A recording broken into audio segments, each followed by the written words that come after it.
Hey, Jay.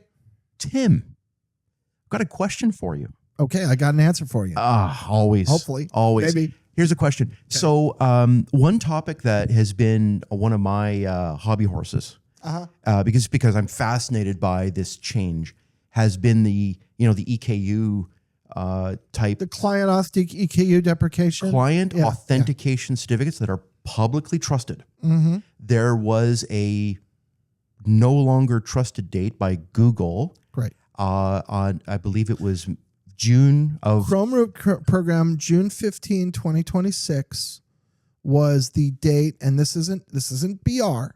This is a Chrome Root program requirement, but that still has the same power, right? In terms of all CAs wind up complying.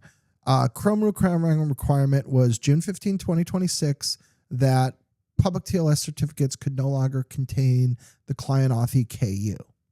I think I know where you're going with this, but go ahead. Yeah, Tim, you know exactly where I'm going with this, which is the date was set in kind of stone-ish, and then it moved. And I'd love to hear your take on the story of the change. Right. Okay, so first of all, let's make sure the listeners know this because they may not. So very recently, in the latter days of January 2026, might even have been early February, now I think about it, but very recently, Chrome moved that date out. And they moved that date to March 15, 2027, which is a long way, 9 months. So that is the change.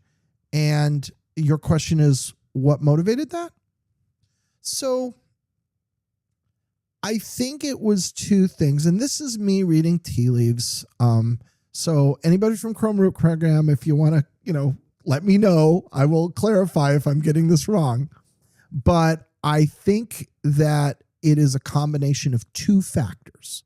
One of which is that there was definitely a lot of feedback from the market of this is hard.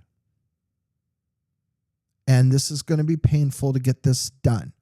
And one of the things that Chrome has been really clear about, and all the major browsers have been clear about, and I believe that this is earnestly the case, is they do want to modernize and progress the web PKI, but they really, as much as they can, want to do it in a way where they're not breaking things.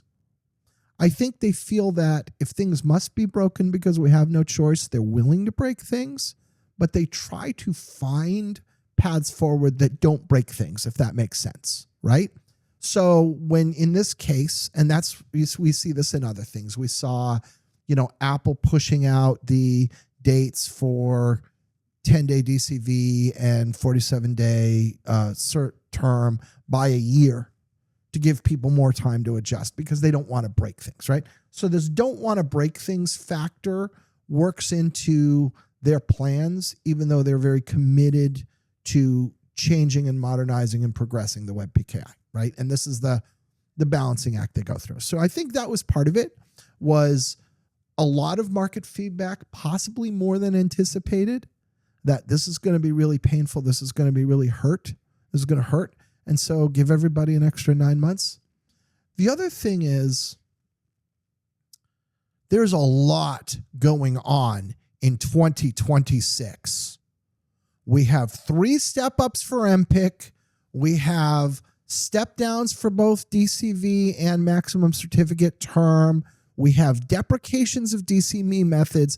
It is a crazy year, as was 25, in terms of what has to be done. And I think there was a sense of, we're just going to load one more thing onto the enterprise at a time when the web PKI, when the PKI teams are already overtaxed. And again, in the spirit of we don't want to break things, maybe having all of this stuff coming in rapid succession in the first half of a single calendar year is too dangerous. Tim, right? I think that's a great thought because we've had some podcasts we just published. Right. All the dates, Yeah. Right? And I love all the dates, all of them. all the dates, and it was a just massive number of dates. Mm-hmm. In fact, the thumbnail I chose for the YouTube site was just this guy with his face palming, Right. and looking at a calendar with like just so I many love things that. on it. I love that thumbnail. And I think, Tim, that my first reaction when I heard about that distrust of client authentication certificates in 2026 was, holy smokes. Yeah. I really didn't believe that we were going to be in a world where you could completely strip that away. And I tell you, the number one reason isn't even going to be the sheer difficulty of switching everything to private certificate authorities. That's going to be hard enough. It's, do people even know that they're using this certificate type? Yeah. And so this is another thing that we touch, and I think it's valuable and important, and we've touched this in the past and we'll do it again, which is we at Sectigo have learned empirically that oftentimes these large, complex digital environments are operated by people who do not have a full understanding of how they work. And so the best example of this was we had a root expiration that occurred maybe about 5 years ago. And root expirations can't be delayed. They expire when they expire. And so we started communicating long in advance, 2 years in advance, to say, by the way, this root is expiring. And we told everybody as much as we can, and we reached out to all of the large enterprise customers. And we were at the point when that root expiration came that 100% of the large enterprise customers were of the opinion that they were going to be entirely unaffected. And then the day came and stuff broke all over. And that was an aha moment for me, which was to say, no offense to anybody, but you don't know what's happening in your environment. And so when a large enterprise PKI manager tells me, well, that won't affect us, what my brain translates that to is, we are not aware of any ways that that will affect us, which is not the same thing. Tim, I'm gonna make an uncomfortable statement. I'm good at these. I'm good at making uncomfortable statements. Tim, it's 2026 as of right now. We're in the future, man. I know. Oh, it's crazy. We're in the future. It's crazy. And I'm going to tell you, Tim, I think enterprise IT, I remember back in the 90s, was fragile. Uh-huh. In the 2000s, it was fragile. Oh, yeah. In the 2010s, it was fragile. Yep. We are now in the second half from the 2020s. And it's fragile. It's fragile, Tim. Yeah. And this is just another example. Yeah. You know, I'm almost thinking we should have a podcast about what are all the things I guarantee you don't know about your own environment. Mm-hmm. Yeah. And one of them is, do you use client authentication certificates? Sure. Do you use DNSSEC? Is it configured properly? So let's take just another 30 seconds before we close this out to talk about how Sectigo is helping with the client authentication problem. So, and we may have covered this in an earlier episode, but I think it's worth hitting this again. So we have a system that we just call the toggle. It's our informal name. And what we can do is, for certain kind of capabilities, we can shut it off universally for all the certs.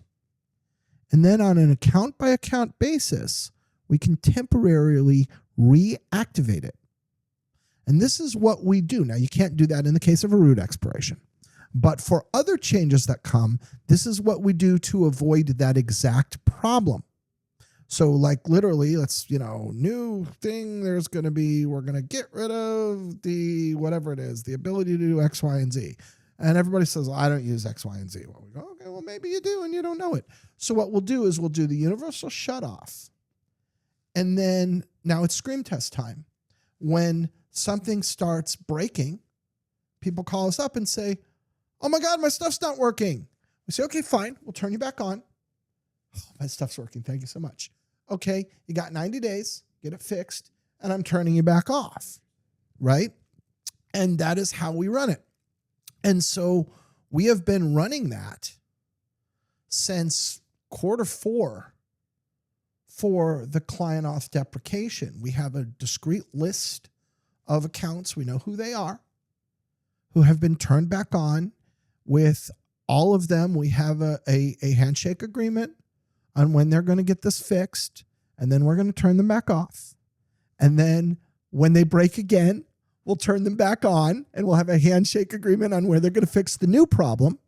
And we do this until it gets fixed.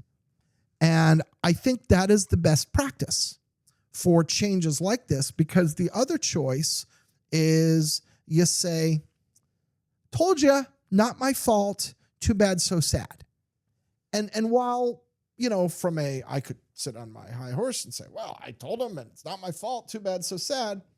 At the end of the day, like the root programs, what we want to do is not break stuff. And this is the best way to not break stuff. Gentle breakage that is recoverable. Right. Is the signal of, you have something you need to change. Yeah. It's unfortunate that it's not, you just know where to make your change without having to have the breakage and the oops moments. But it's just a reality. Like, we could all wish. It's like, wanting is easy. I can want things all day. I want everybody to know what's going on in their environments, but they don't. And we just need to accept the reality of that and make the smart decisions that help us progress the technology while breaking as little as we can. Yeah. Very good, Tim. Thanks, Jay. Thank you.